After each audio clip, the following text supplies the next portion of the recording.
Hi, my name is Tracy Longo, and I'm the owner of Guitar Tech Corner. I've been playing guitar since I was 13 years old, which is about the early 70s. So you can kind of guess my age if you want. And started getting into guitar repair when there wasn't really a lot of people around town that did much work on guitars. I hot rodded my own when I was about 17 and have been doing it ever since for a living. And I also got a chance to be able to play for a living for 20 years in multiple projects. One of them was a Led Zeppelin tribute band, one of the first ones on the West Coast, called Led Zeppelin, which is still going on. So anyways, this is my shop where I'm at. I run about 800 to 900 guitars a year through the shop. I've worked on actually close to 12,000 instruments now since I've started, which has been about 34 years.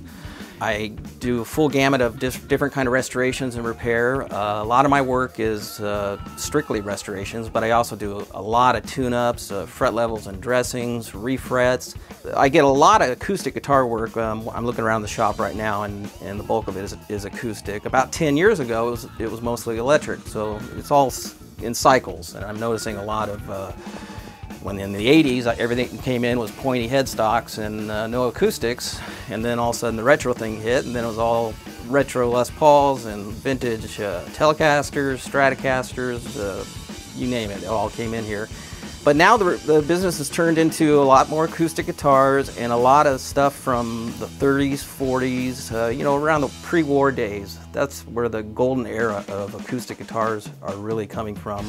I was for 15 years an A-level and gold level service center for 14 different guitar companies. Taylor, the Guilds, the Gibsons, the Martins, Fenders, Gretsch, all those different companies. It gave me a lot of insight into all the guitar companies and the different things I can work on when they come in for me, you know, for repair work. So it's been good insight on that.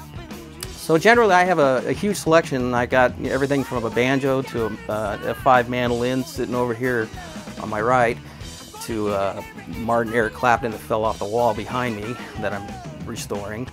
I have a huge group of clients that I work with. I'm not really a name bragger, so I try not to really pull names out of the hat, but I'm friends with many of them. Chris Hillman from the Byrds, Flying Burrito Brothers, Alanis Morissette, Toad the Wet Sprocket, also Chris Robinson from the Black Crowes. A lot of road musicians, a lot of people that come in town.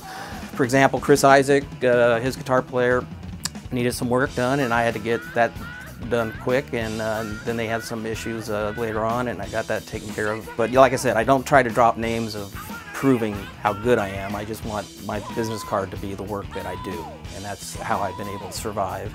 I'm a one-man shop, and my business card is the work I do. And people that Google me or find me on the net, they usually, you know, they'll call me, ask me the right questions, and I like it. If I pass the audition, I'm happy, and I usually do.